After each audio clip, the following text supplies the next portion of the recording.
Hi guys, and welcome back to the channel L Dominance. Anthony here. Please remember to like and subscribe, and also click that notification bell if you're enjoying what you're seeing and if you want to see more. Coming up in today's episode, we have 3 stories from the world of rugby league. Wigan Chair reveals vaccination status of the club, and another West Tigers forward in the dock for driving offences. So we begin with in the NRL as we look at the West Tigers, as an incident with one of their prop forwards has caught the ire of the police in yet another incident involving cars. Tukimia Simpkins has been questioned by police after turning himself in for fleeing the scene of an accident where a vehicle driven without a licence caused an incident on Sunday morning. Simpkins was driving a vehicle with multiple passengers in the car when he mounted the curb and crashed into a fence in the early hours of Sunday. It is believed the passengers are members of the Tigers Jersey Flag squad. According to the Sydney Morning Herald, Simpkins was not under the influence of the alcohol and later told police that he was driving his teammates to McDonald's for an early morning meal when he lost control of the vehicle. Police were due to interview the 20-year-old on Monday after he turned himself in, when officers questioned the owner of the car, which turns out to be Simpkins' roommate, about the incident.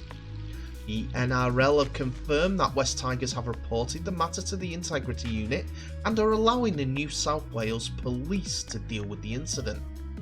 With that, West's Chief Executive, Justin Pascoe, also confirmed that the club were dealing with the players but would not provide any further information.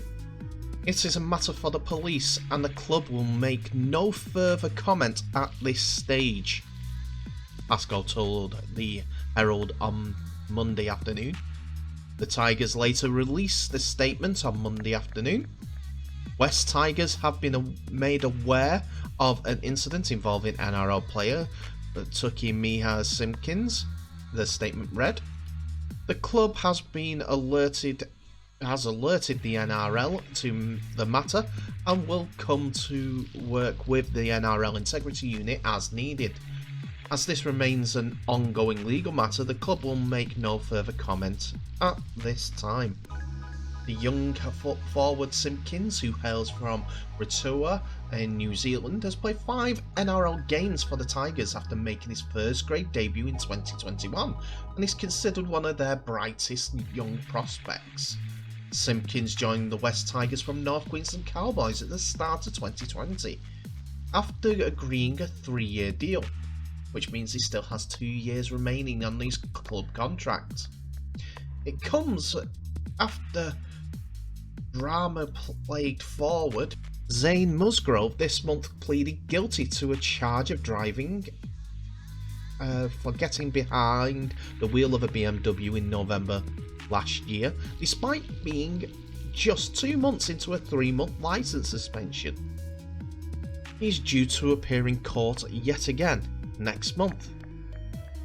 Don't think it's an integrity unit that the NRL needs. It needs a charter, a constitution from each club with these sorts of instances. I'll get my word out properly now. 2 in a few months. He's not legally able to drive. Why was he driving? There may have been drivers in the actual car, but intoxicated. I don't know, I'm just guessing at this moment in time with Simpkins' case. But if he hasn't got a licence, he shouldn't drive. Same with Musgrove. What's he going to do? Get a taxi. Anyway, we'll see what happens with this gentleman as well, because the way that the forward pack is racking up driving convictions, the West Tigers will have their new signings signing on early to take over in the pack.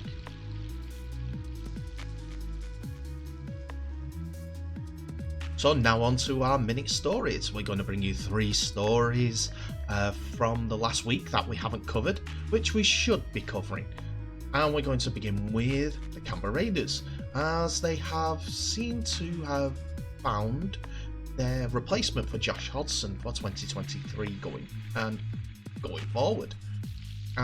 They have signed Stanley Iongi, the ex-New Zealand under-16s number 9, and has made the move to Canberra. Of course, Iongi will be first included in the Raiders' SG Ball side rather than being chucked in at the deep end, but it's obvious that Canberra head coach Ricky Stewart is preparing for life after Josh Hodgson. Iongi is a product of the New Zealand Warriors system before signing with the Storm's feeder club Brisbane Tigers in late 2021. The Tigers were, however, willing to grant the 19-year-old their release. It is a move lauded by Iongi's manager Dixon McIver, who told Worldwide Sports they were great about it, referring to the Tigers. They wanted Stanley in their club, but they recognised he had a better opportunity at Canberra and let him go. I can't speak highly enough of them. He is a real goer in the Brandon Smith mould. Canberra have got themselves a great kid. In 2021, Iongi also played for the under-20s and New Zealand Rugby League competition as well, as he was key for the Auckland Blues' run to their grand final. Next, we have Castleford's winger James Clare, who could miss the start of the Betfred Super League season and up to 5 matches after being charged with a Grade D punching offence. He was referred to the RFL panel alongside York City Knights' Liam Harris, who is also up on the same charge after they were both sin-binned for fighting in Sunday's friendly between the two teams. The match week last Sunday saw him referred to the RFL disciplinary panel, and Claire 30 knows the grading could result in a suspension of anything from 3 to 5 matches. Castleford have only one friendly, which has just gone at Doncaster last Sunday, and their Super League opener is against Salford Red Devils on Friday, February the 11th. Tigers forward Nathan Massey has also been handed a Grade A dangerous contact charge by the match review panel following an incident in the same game, but received 0 penalty notice. York were not as fortunate.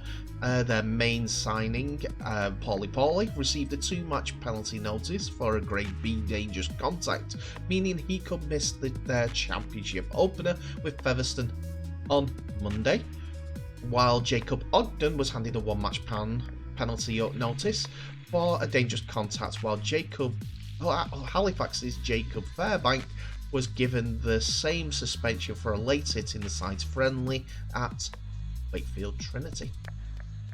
And finally, some interest from the NRL's State of Origin games, as a backflip by Western Australia's Border Patrol has put Rugby League showpiece State of Origin class at Opus Stadium under threat, as Game 2 of the New Zealand, North South Wales and Queensland blockbuster is due to be played at Optus in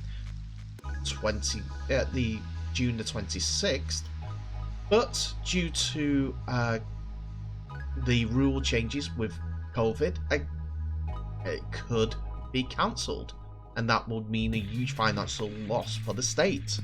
Tickets were due to go on sale to the public next month, and it's understood there has already been a big take-up for corporate boxes. The NRL says a call on whether they will continue planning for the game in Perth will be made sooner rather than later. They want to avoid a late scramble, but face the prospect of rearranging the Origin Series schedule for the 3rd straight year as a result of the COVID pandemic. It's NRL Chief Executive Andrew Abdo who said the possibility of a relocation was on the governing body's agenda. That is absolutely on our agenda. We want to think about the certainty for fans and players and everyone, said Abdo said. We'll want to make a call sooner rather than later. That's a discussion that I'll need to have with our chairman and with the commission. Of course, we've got contingencies in place, but we won't want to leave this too late, so if we need to move the origin, as we've had to in prior seasons, we will.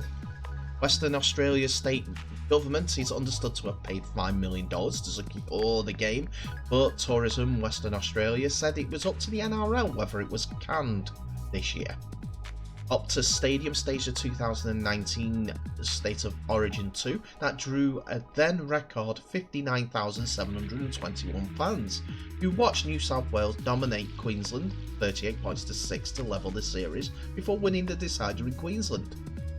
The game's said to attract more than 12,000 interstate fans, generating $15 million in state funding. So they are keen for the event to go ahead.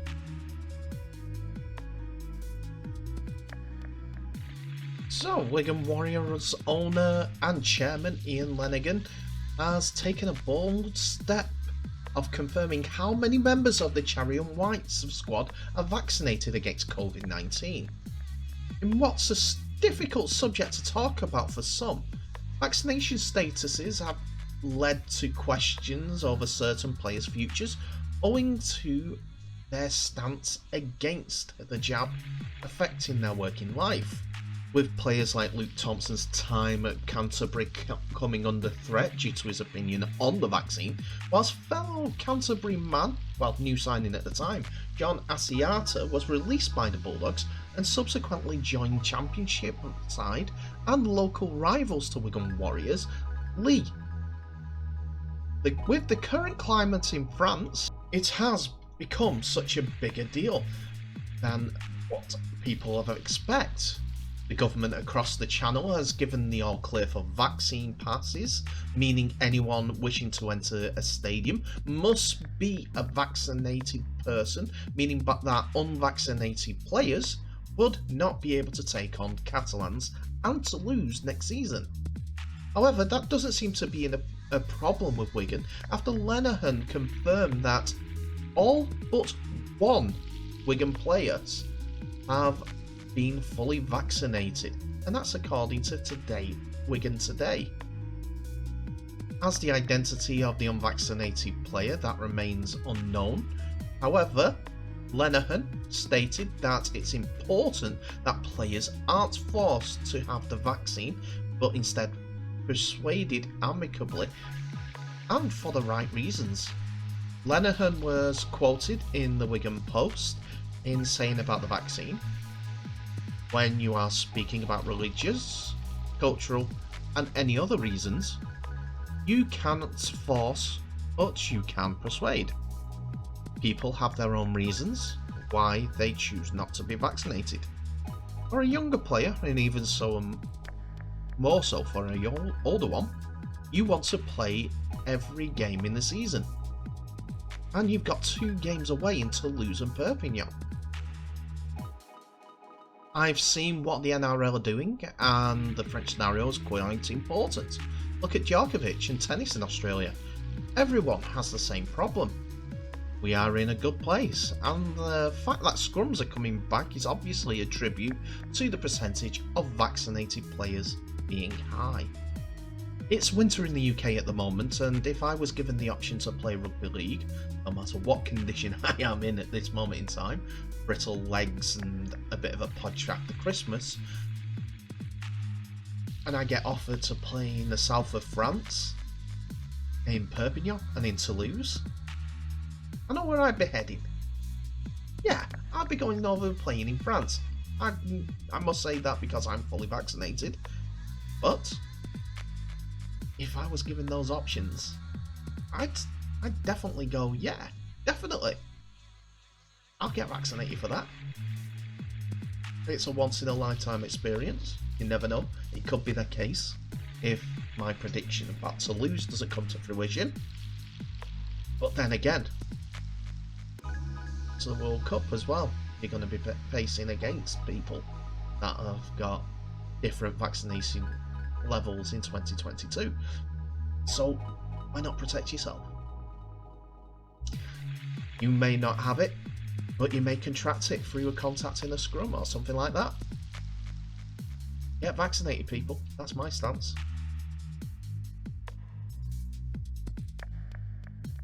And that's it for another episode, ladies and gentlemen. Thank you so much for watching. Please remember to like, subscribe, and also share this video worldwide so we can get the word out for Rugby League and also the channel. But in the meantime, tell me what your thoughts are in the comments of today's episode. Do you think Perth have got a chance for another state of origin being taken away from them?